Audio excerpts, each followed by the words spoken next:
In the old tales of the Slavic world, the forest was not just trees, but a living entity, a border between our world and another. Travelers spoke of shadows whispering names, of silence heavier than stone. The deeper one walked, the more reality seemed to bend. It was said that those who entered might find wonders or horrors that no human eyes were meant to see. This was the domain where legends lived. Those who journeyed days into the deep woods left the familiar world behind. The path would vanish, swallowed by roots and shadows. Only the sound of breaking twigs or the whisper of wind remained, and sometimes, so they said, the wind spoke names. The forest was no longer silent. It was watching, waiting. And then, within the deepest heart of this otherworldly place, one might stumble upon something impossible. A hut, rough logs, smoke curling from its chimney, yet perched high upon two enormous, scaly chicken legs. It did not rest still. It could walk, it could run, and at times it spun wildly in circles. A house alive, a house with a will of its own. Around this hut stood a fence made of bones. Its posts were human femurs, its gate woven from ribs, and on each post sat a skull. At night, those skulls glowed with an inner fire, casting their terrible light upon the clearing. The fence was not just a barrier, it was a warning. But one could not simply approach the door. The hut never faced the traveler. Its door turned away, always toward the forest. Only with the secret words could it be made to turn. Hut, oh hut, turn your back to the forest and your front to me. At this incantation, the house would groan, bend its legs, and lower itself to the earth. And who was the mistress of this terrible home? She was a monster who sharpened her teeth on stone and devoured lost children. Yet she was also a wise woman, the guardian of the waters of life and death. She flew through the sky in a great mortar, steering with a pestle and sweeping her tracks away with a broom of silver birch. Her name was whispered with awe and terror, Baba Yaga. But was Baba Yaga truly a villain, a helper, or something more ancient, a force of nature, as neutral and dangerous as the forest itself? To understand her, we must follow those who dared to enter her domain. Among them, none is more famous than the young heroine known as Vasilisa the Beautiful. Her story began with sorrow. Before her mother's death, she gave Vasilisa a final gift, a small wooden doll. "Feed this doll, my child," she said, "and consult it in times of trouble. It will help you." The doll was more than a toy. It was a piece of her mother's spirit, a living symbol of wisdom and intuition. After her mother's death, Vasilisa's father remarried. Her stepmother was cruel, her stepsisters jealous. They tormented her, forcing her to do endless chores. Yet every night, Vasilisa shared crumbs of bread with her doll, telling it her sorrows. The doll would stir, come to life, and complete the impossible work. Gardens were weeded, water carried, fires lit, all while Vasilisa slept. But cruelty grows restless. Determined to rid themselves of Vasilisa, the stepmother moved the family to the very edge of Baba Yaga's forest. One autumn night, she extinguished every flame in the cottage. "We have no fire," she said. "Someone must fetch light from our neighbor." The only neighbor was Baba Yaga. The stepsisters refused, and so Vasilisa was sent alone. With only her doll in her pocket, Vasilisa stepped into the forest. The night was deep, the silence crushing. The branches of ancient trees seemed to reach for her as she walked. Strange sounds echoed all around. Yet her doll guided her feet, whispering directions, keeping her on the hidden path through the haunted woods. She walked all through the night. The deeper she went, the stranger the air became. The forest felt older, alive with a humming energy. Then, from the darkness, a rider appeared, dressed all in white, upon a white horse. His shining face lit the path, and as he passed, the deep night turned to dawn. Later, beneath the blazing sun, a second rider thundered past. He was clothed in red, his horse blood-red, his face glowing like fire. As he passed, the sun reached its highest glory. Vasilisa knew then, these were not mortals. She was entering a realm where the forces of nature themselves rode as men. At last, as dusk fell, Vasilisa reached a clearing. There stood the hut on chicken legs, surrounded by its dreadful fence of bones.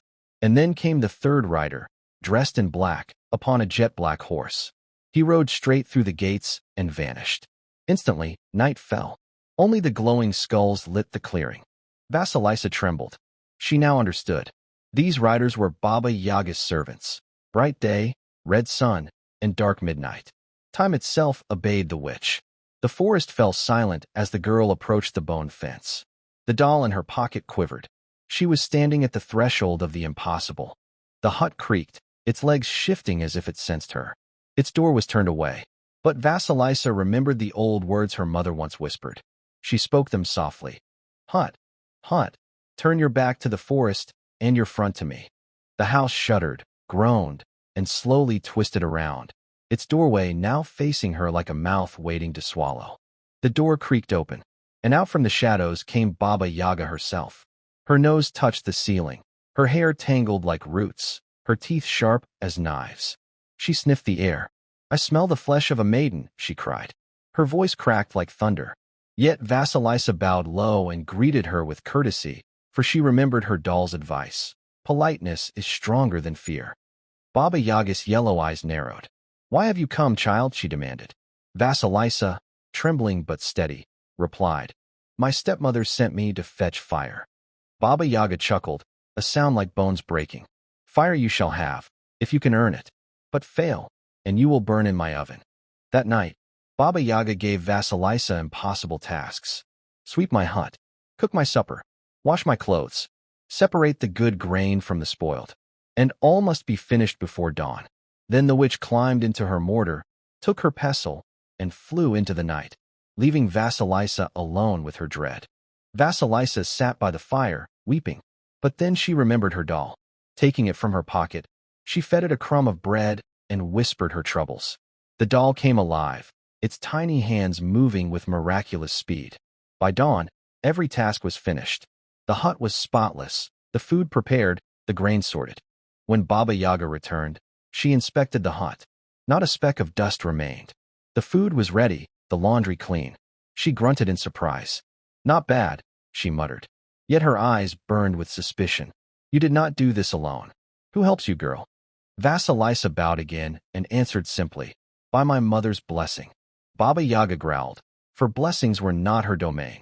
For 3 nights, Baba Yaga set new trials. Each time the doll worked silently, swiftly, completing the impossible tasks. At last, the witch could no longer hide her curiosity.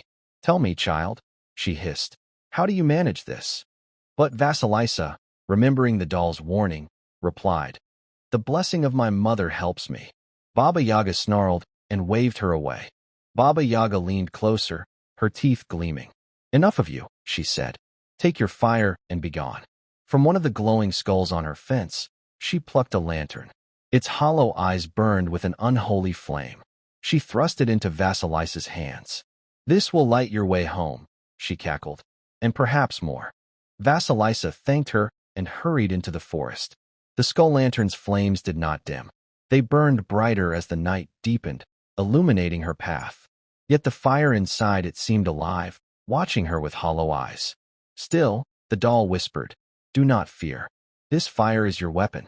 When she returned home, her stepmother and stepsisters rushed to meet her. They had been waiting in darkness for days. But the moment the skull lantern entered the house, its flames flared wildly. The fire leapt from the skull and consumed the wicked women, burning them to ash. Vasilisa alone was spared. The blessing of her mother had saved her. With her tormentors gone, Vasilisa lived peacefully for a time. Yet fate was not finished with her. She left the cottage behind and wandered, carrying her doll always with her. At last, she reached a distant city, where merchants filled the streets and craftsmen shouted their wares. There, her story would take a new turn, far from the dark forest. She found work with an old woman, spinning flax into thread. The flax was fine but difficult, impossible for mortal hands. Yet with the doll's secret help, Vasilisa spun threads so smooth, so pure, they gleamed like moonlight. Word of this wonder spread through the city. One day, the Tsar himself heard of the miraculous thread. He summoned Vasilisa and demanded garments woven from it. Seamstresses and tailors tried, but their clumsy hands ruined the shining strands. Only Vasilisa, with her doll's help, could weave them into a robe fit for a king. The robe was finished, and when the Tsar wore it, the court gasped. The cloth shimmered like starlight, soft as air, strong as steel. The Tsar's eyes fell upon Vasilisa, not just her work, but her grace, her quiet strength. For the first time, he smiled at her, and his heart stirred. Days passed, and the Tsar called for Vasilisa again and again. At last he asked, "Who are you truly?" Vasilisa told her story, of her mother's gift, of her cruel stepfamily, of Baba Yaga's dreadful hut, and the fire that saved her. The court listened in silence. The Tsar, moved by her courage, resolved that she should be more than a servant. The Tsar declared his decision. Vasilisa would be his bride. The city rejoiced. Bells rang from wooden towers, and feasts lit the night. But deep in the forest, Baba Yaga laughed. For though Vasilisa had escaped, the witch knew her name would live forever in tales of fear and wonder. Thus Vasilisa became a queen, yet she never forgot the lessons of her journey. She kept the doll close, feeding it crumbs in secret. She ruled with wisdom and patience, for she knew that true power is not cruelty, but compassion. As for Baba Yaga, she remained in her hut on chicken legs, deep in the forest. Some say she still flies in her mortar across the night sky, sweeping her tracks with a silver birch broom. She devours the foolish, tests the brave, and guides those worthy. Even now, children in Slavic lands whisper her name. Parents warn of her when the woods grow dark. But others say she is more than a monster. She is the ancient forest itself, a guardian, a destroyer, a giver of wisdom. Baba Yaga cannot be tamed, for she is as old as the earth.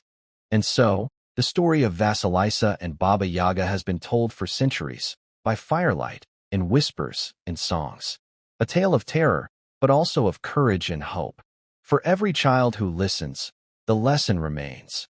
Carry wisdom, show kindness, and face the darkness without fear. The legend spread across villages and generations. Some told it as a warning against disobedience, others as proof of the strength hidden in gentle hearts. Vasilisa's courage and the doll's wisdom became symbols of resilience. Mothers whispered the tale to daughters, hoping they too would remember. Even in the darkest forest, a guiding spirit may be found.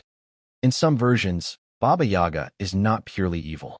She is harsh, yes, and terrifying, but she gives tools to the worthy, light to the desperate, and lessons to the foolish.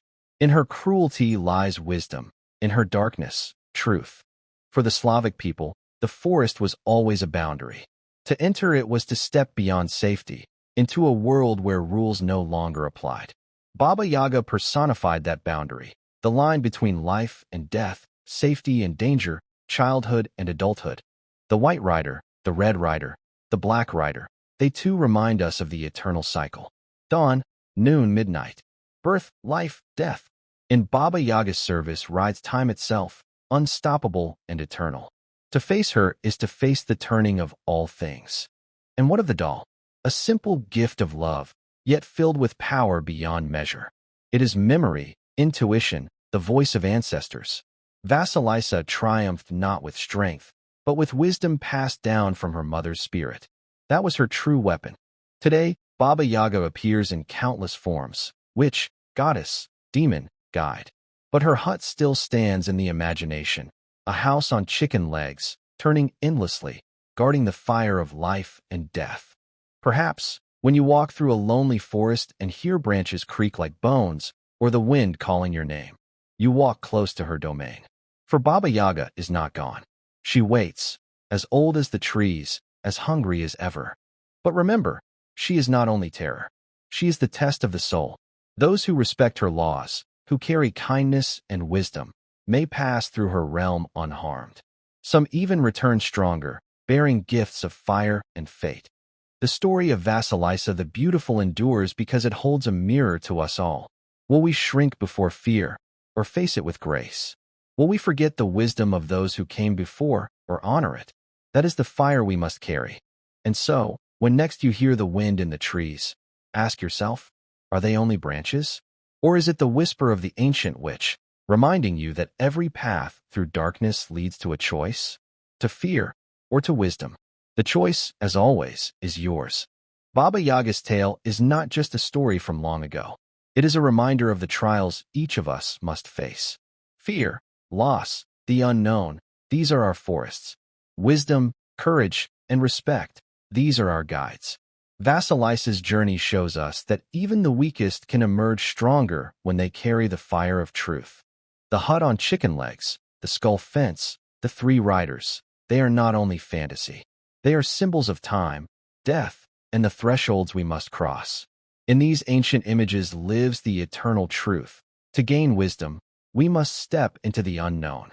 And though centuries have passed, her shadow lingers in the stories of Eastern Europe, haunting art, song, and memory. Baba Yaga is not gone. She lives where fear and mystery dwell, waiting for those brave enough to seek her door. Perhaps, one day, you too will find yourself standing before her hut, hearing the bones creak and the skulls glow. Will you remember the words? Will you bow with respect? Will you carry the wisdom to face her test? That, only time will tell. Thus ends the tale of Baba Yaga and Vasilisa the Beautiful, a story of terror, wisdom, and transformation. If you wish to uncover more forgotten legends, more shadows of history, then join us. Subscribe and step with us into the mysteries of the past, where myth and truth walk side by side.